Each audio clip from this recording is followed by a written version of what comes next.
Elle est, dans l'imaginaire collectif, l'armure romaine par excellence. Surutilisée dans la fiction, parfois même de manière anachronique comme dans Astérix, on la voit dans la plupart des œuvres cinématographiques ou à la télévision, où elle est reproduite plus ou moins correctement.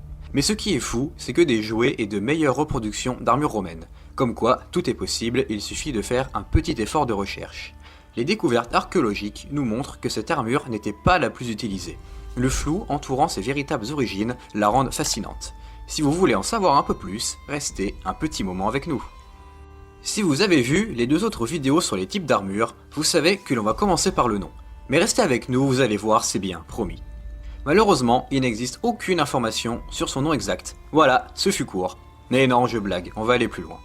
Le terme Lorica segmentata n'est pas d'origine romaine et il semble avoir été utilisé pour la première fois à la fin du XVIe siècle. Comme les travaux universitaires de l'époque étaient rédigés en latin, le terme a été inventé par les savants pour décrire ce type d'armure. Le mot lorica désigne une armure, mais le terme qualificatif n'a pas été retrouvé. Il existe une autre hypothèse de nom basée sur l'utilisation du mot lamina pour décrire une feuille de métal. Il existe au moins un exemple de l'utilisation du mot laminae dans un contexte militaire qui se trouve dans un papyrus qui semble être un rapport d'une fabrique légionnaire, probablement celle de la Legio II Traiana Fortis. Malheureusement, il n'y a aucune raison pour que ces termes soient associés à la cuirasse segmentée dans ce contexte particulier. Pour le moment, nous n'avons pas suffisamment de preuves pour pouvoir tirer une conclusion définitive sur le nom romain de ce type d'armure. Il n'est pas exclu que la découverte de nouveaux textes nous donne plus d'informations, mais jusqu'à ce que ce moment arrive, le mot Lorica segmentata continuera d'être utilisé, bien que ce ne soit probablement pas le nom exact. Voilà, maintenant vous savez. Donc ok pour le nom, ce n'est probablement pas celui utilisé dans l'Antiquité. Mais quelles sont ses origines ? L'armée romaine a exploité la technologie militaire de ses alliés comme de ses ennemis. Il n'y a pas grand-chose dans l'équipement d'un soldat romain du 1er siècle après Jésus-Christ qui soit une invention romaine. En fait, même les armures segmentées étaient utilisées depuis longtemps. Comme nous l'avons vu sur la vidéo sur la côte de Maille, si vous ne l'avez pas encore vu, rien de grave, vous la verrez bien après celle-ci, n'est-ce pas ? Donc je disais, comme nous l'avons vu, dans l'histoire des techniques, rien n'apparaît sans antécédent ni influence. Cette armure ne doit pas échapper à la règle. Cousine éloignée de la véritable armure segmentée, la plus ancienne forme de défense articulée comparable est probablement la cuirasse de Dendra datant du XVe siècle avant Jésus-Christ. Cette défense était constituée d'une série de plaques incurvées en alliage de cuivre qui se chevauchaient. Les trouvailles d'armures lamellaires ou segmentées, provenant de peuples des steppes tels que les Parthes, démontrent que la technologie similaire à la Lorica segmentata, soit des plaques en fer superposées et articulées sur des lanières en cuir, était probablement déjà ancienne au moment où les Romains l'auraient rencontrée pour la première fois. Une représentation intrigante sur les reliefs de la colonne Trajane semble être une cuirasse segmentée. L'ensemble du matériel figurant sur ces reliefs est probablement un trophée de guerre pris au Dace. Il est donc peu probable qu'il s'agisse d'une cuirasse romaine, mais peut-être une armure segmentaire utilisée par les Daces ou leurs alliés. Il pourrait être judicieux de les interpréter comme des armures sarmates semblables à celles que l'on trouve dans les Tombsites. Bon, ce relief n'est pas très instructif, mais il semble au moins mettre en évidence l'utilisation par d'autres peuples de formes d'armure segmentées. Les défenses articulées étaient certainement connues à l'époque hellénistique et, étant donné que les échanges culturels transdanubiens étaient bien établis à l'époque classique, il semble probable que l'influence des steppes est en grande partie responsable de cette familiarité. Xénophon décrit comment les cavaliers de son époque, soit du 5e au 4e siècle avant Jésus-Christ, pouvaient être équipés d'une garde articulée sur le bras gauche. Un exemple du type de garde de bras flexible décrit par Xénophon a été découvert dans une fouille de l'arsenal hellénistique d'Aïcanum, daté de 150 avant Jésus-Christ. Sa forme ressemble beaucoup à celle des armures militaires romaines. Ce type de défense, initialement conçu pour le bras gauche des cavaliers, a été remplacé pour un autre usage, la défense du bras droit des gladiateurs. Les reliefs de gladiateurs sont rares avant la période impériale, mais ce type de protection était certainement utilisé par les gladiateurs au cours de la première moitié du 1er siècle de notre ère. Malheureusement, les preuves ne sont pas suffisamment concluantes pour permettre une datation plus précoce, mais comme nous le verrons, il est presque certain que les gladiateurs utilisaient une protection segmentée pour le bras droit avant que ça ne soit introduit dans l'infanterie romaine. Une trouvaille de Pergame, publiée brièvement au début du XXe siècle, mais qui n'a été identifiée que récemment, pourrait constituer un prototype d'armure romaine segmentaire. Elle se présente sous la forme d'une série de fragments de fer. Elle ne correspond à aucun type connu d'armure romaine et, en dépit d'une provenance incertaine, il pourrait bien s'agir d'une armure corporelle segmentée. D'autres trouvailles permettront peut-être d'éclairer cette curieuse découverte. Mais il existe un autre élément de preuve bien qu'incertain. C'est une fresque de la Domus Aurea de Néron à Rome. Le personnage, dont on pense qu'il représenterait Hector, porte un casque à crête italo-corinthien, un paludamentum drapé autour de son torse et une cuirasse qui selon certains ressemblerait à la lorica segmentata. Si on admet que la peinture murale romaine copiait fréquemment les modèles hellénistiques, on peut imaginer qu'il existe un lien entre les objets de Pergame et la peinture murale romaine. Mais il reste toujours la possibilité que la figure ne soit rien d'autre qu'un mélange d'équipements hellénistiques et romains contemporains. Alors que la cotte de maille et la cuirasse à écailles ont des origines anciennes et constituent des emprunts respectivement au monde celtique et oriental, la cuirasse segmentée serait bien une innovation romaine apparue au début du Principat. Comme nous l'avons vu, l'une des hypothèses les plus séduisantes fait dériver la cuirasse segmentée de l'équipement des gladiateurs, dont on sait qu'ils utilisent depuis longtemps des protections articulées pour le thorax et les membres, mais elle peut être aussi inspirée d'armures comme celle de Pergame. On a longtemps pensé qu'elles auraient pu dériver d'une armure utilisée par des esclaves destinés à être gladiateurs lors de la dernière révolte gauloise, celle de Sacrovir en 21 après Jésus-Christ.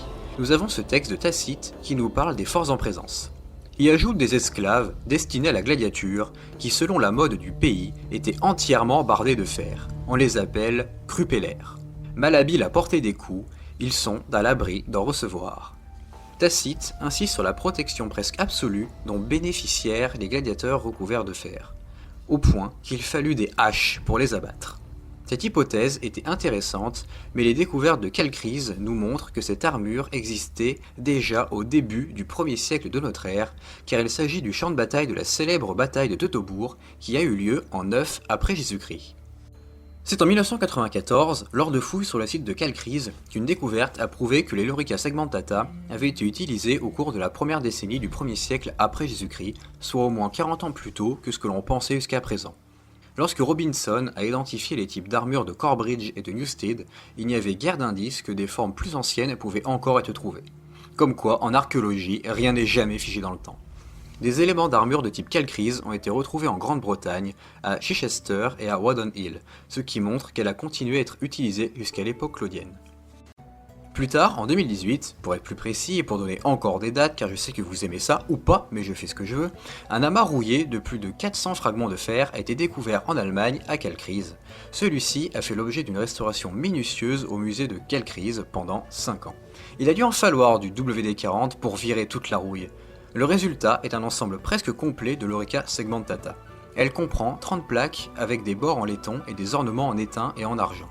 Et sa fabrication était plus élaborée que celle de ses successeurs, comme par exemple le type Corbridge, qui est la variante la mieux comprise de toutes grâce aux vestiges de pas moins de 12 cuirasses conservées dans le trésor de Corbridge, un dépôt d'armes découvert en 1964.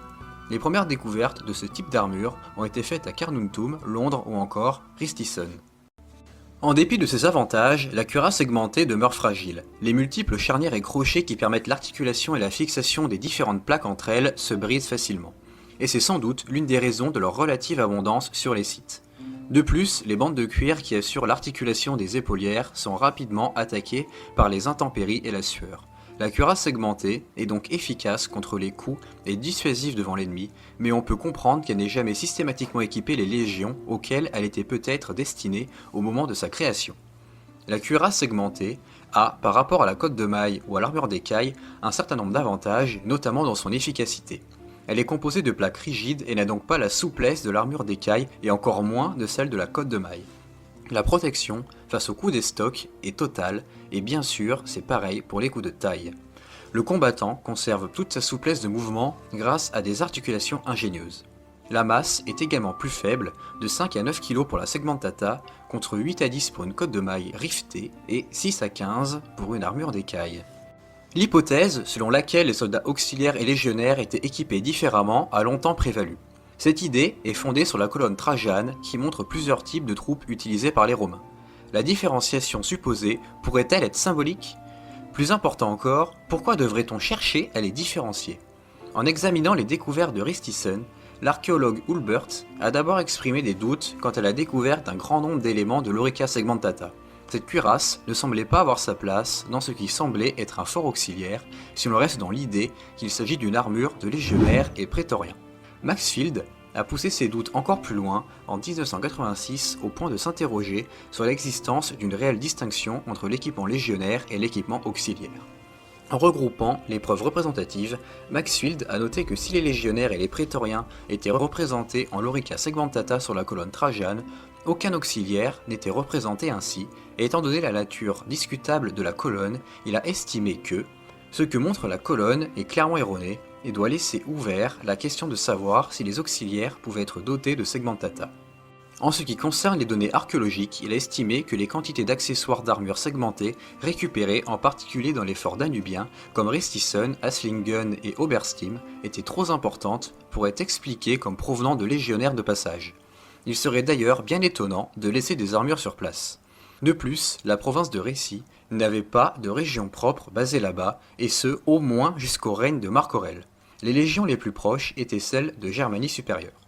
Bien qu'il n'existe aucune preuve picturale ou sculpturale montrant clairement des soldats auxiliaires du 1er siècle portant une telle armure, un nombre considérable d'armures à plaques segmentées de leurs composants ont été découverts dans des forts auxiliaires de l'Europe occidentale.